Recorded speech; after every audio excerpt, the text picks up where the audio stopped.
we help other businesses, especially SaaS-based businesses, with Salesforce.com and generative AI. So we're software consultants that take powerful software and make it easy for businesses to be able to leverage that and use that to grow. Welcome to Unstoppable Podcast with Harry Sardinas, inspiring conversations with influential millionaires, investors, thought leaders, entrepreneurs who are making a massive difference with their innovative products and services, and sharing the challenges and the wisdom of how they sold their first million. So how would you like to achieve your first million in sales? And today we have a special guest from Utah connecting Spencer. Spencer, That's can right. you introduce yourself and the name of your company? Yeah, my name is Spencer Lowe. I founded a company called SOLVD.Cloud, and we help other businesses, especially SaaS-based businesses, with Salesforce.com and generative AI. So we're software consultants that take powerful software and make it easy for businesses to be able to leverage that and use that to grow. So Spencer, tell us a little bit more how you decided to become a tech entrepreneur in the first place. Are you a software developer? I did development for a few years, but I was in college at the time actually getting a degree in information systems management. And I knew that I wanted to be an entrepreneur at some point based on some things from my childhood. And so I decided, I want to go get an internship at a company that really allows you to grow, really allows you to get ahead. Because a lot of internships, you just do the internship, and then when you're done, they give you the same offer they give everyone else. And I didn't like that. So I was looking for an entrepreneurial organization. And I found one, and they were actually doing Salesforce consulting.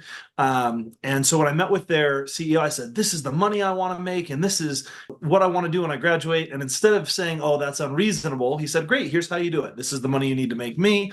This is what it looks like. And I thought, all right, this is going to be a great mentor. So I didn't really care what business was in. I just knew that I wanted to use technology and have the type of entrepreneurial environment to grow. And he gave that to me. And so that's really what attracted me first in this space. And the entrepreneurial vibe, where does it come? Is it there are more entrepreneurs, more tech entrepreneurs in your family, maybe a friend? You read a book? Some of all of those things. I think the biggest factor for me was that my dad, growing up, he was in the military. And he lived his whole life as a really great provider, very stable, was very focused on providing a stable income for his family, was very, very smart and accomplished, had several degrees that he got while he was in the military. And when he got out of the military, he got into private hospital administration. And he took this job, and they hired a consultant to come work with him to train him on his job because it was kind of a unique role. And the consultant, after 2 weeks of training him, said, you're better than me at some things. If you want, you can join me and you can come into business with me and start your own consulting practice. Oh, wow. My dad said, it seems like a good opportunity, but there's a nice pension here. I'm going to stay here. I'm going to take the safe route. So he stayed there, and for about 9 years was working there. And then a new CEO came in and said, oh, we got to do cost cuts. And so he decided to lay my dad off just before he got to the really good tier of pension at 10 years. Wow. And so, it didn't turn out to be as safe as he thought it was. And so he said, well, now that I don't have that option, let me go talk to this guy and see if he'd be willing to let me go into business with him still. And he said yes. So my dad started his own consulting practice at that point. And at this point, he's in his mid-50s. So he's pretty deep into his career. And he starts this business, and it goes better than he could have imagined, and ends up 4 or 5xing the income of the family. And our whole lifestyle shifted. And I thought, man, that's the key. Like, he did all this stuff and worked so hard for so many years for other people. And I was just the last kid in the house. And I watched how our life changed when he started his own business. And I thought, that's something I want to do. And I want to hopefully do it sooner than 55. I want to move that hopefully a little earlier. I'm glad, Spencer, that because, when you are young, like you are very talented, right? It's very easy to corporate to grab you, yeah? And they make sure they make you comfortable, yeah? So they pay you a little bit of good money. They try to give you a month's holiday, maybe a little bit more to keep you happy, yeah? And then they want you to do something very specific for them, right?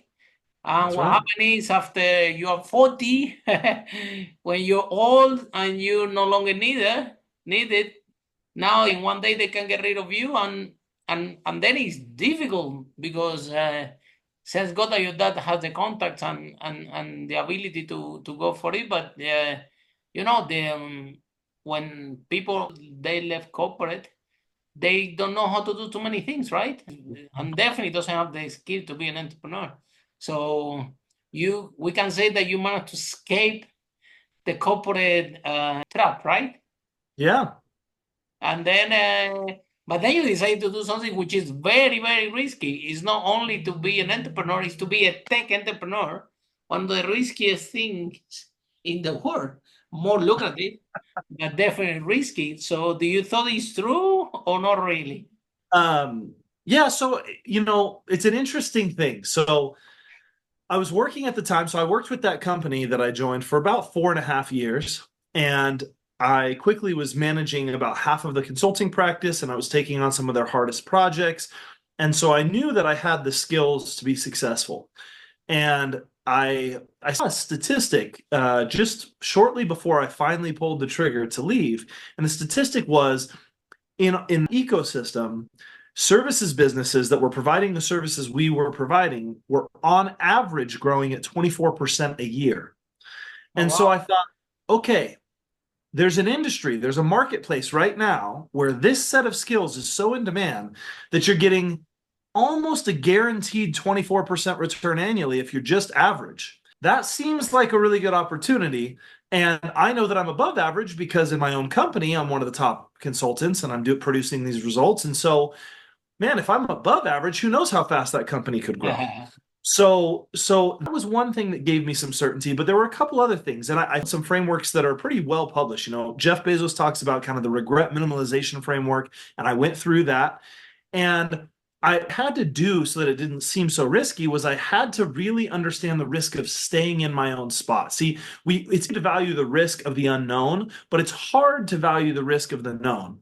And so I started to put a price on that. And I said, if I stay here, I'm not going to increase my income or anything faster than X rate. So this is kind of the sure path.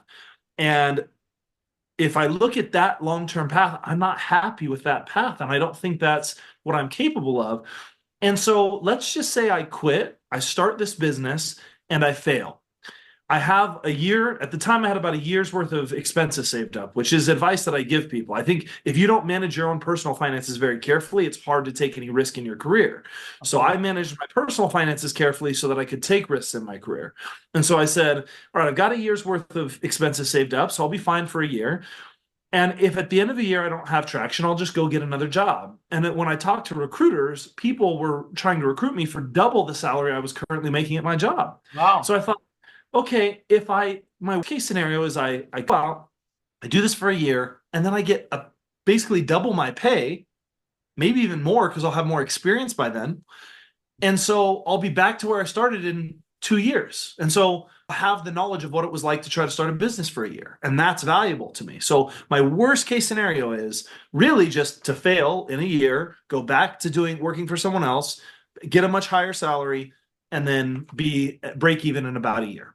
And so I think I had to be able to rationalize, and this is a big part of how I've been able to take successive risks with my business, is getting to the point where you can rationalize that the risk you're seeing is only part of the puzzle, and the risk you're often not seeing is the risk of not changing, not taking the opportunity, et cetera. And when you balance those out, I'm comfortable if I just have, a little bit of odds in my favor. I love playing poker. And one of the things I love about poker is that you only need to shift the odds a little bit in your favor over time to consistently win. You don't have to win 100% of the hands. You're going to lose a bunch of them.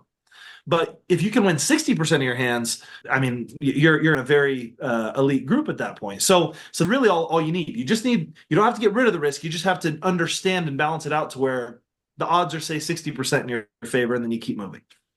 And also the plan you said, like I said, definitely, the tech industry, Spencer, is one of the more lucrative, yeah. And in this podcast, for example, 5 steps how to make your first million unstoppable. 1 out of 5. What are my 5 steps to first million? 1 out of 5 is tech entrepreneurs. So clearly, it's a lucrative industry, right? However, it's very, very. Yeah. So with reward, yeah. When you think about tech as an industry, it's risky to try to be a software CEO, to build a software business. And that lens of tech is very high risk. And in fact, I don't think most entrepreneurs should start there. I didn't start there. I will, in my next business, build a software business, but I will have the resources to do that more effectively. And we can talk about why, maybe, if it's interesting. But there's a lot of opportunity around tech that doesn't require you to be a software business. So for us, we are a pure services business. Technically, we are building software in the background to help support us in what we do, but our offering is not software. And by being a service business, we're able to then use technology, be technology focused, get some of the money that is in a very lucrative domain, but we've grown on cash flow. We haven't had to take on any investment from the beginning. And so that allows us to be in a strong cash flow position and then have the money to invest in growth and in our own processes. That's the best way to do it.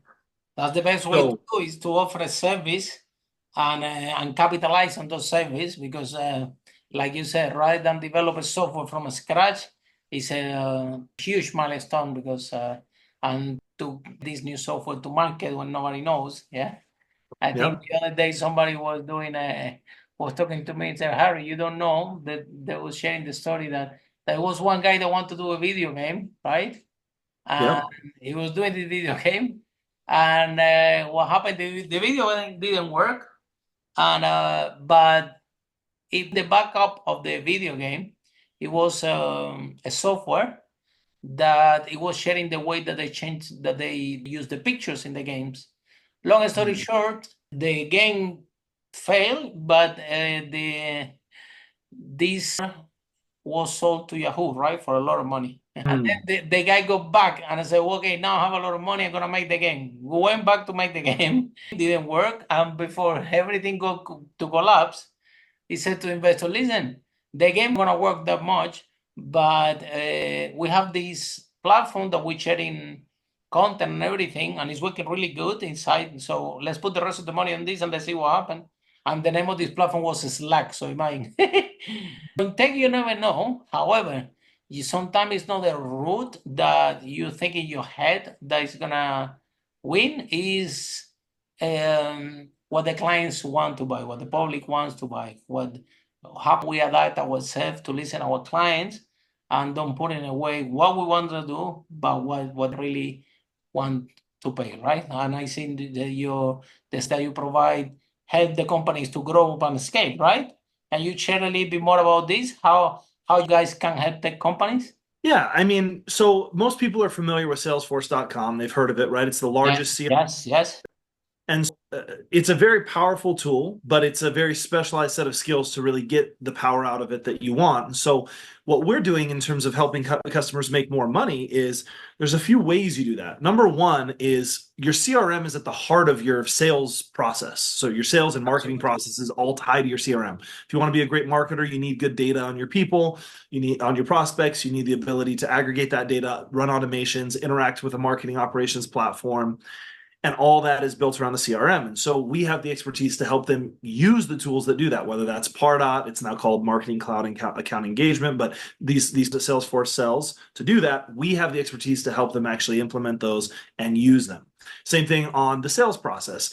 Sales leader knows that they need a system, but they need help setting up any of the automation, the accountability reports, dashboards, et cetera, to make sure that their team's on track, the forecasting processes. So each business process around sales and marketing and growth in general usually ties back to the CRM. And if you have the ability to come in and automate those processes, make them operate faster, clearer, give better visibility into that data, make better business decisions based off of it, or bring best practices for the industry, that's something that's then highly valuable to these customers because it does allow them to skip steps and grow faster.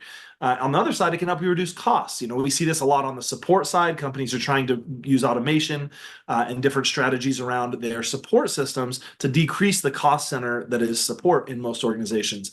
Follow us for more interviews with the world's most influential, audacious entrepreneurs that overcame challenges and adversity, providing you with the blueprint of how they sold their first million so you can grow your business exponentially.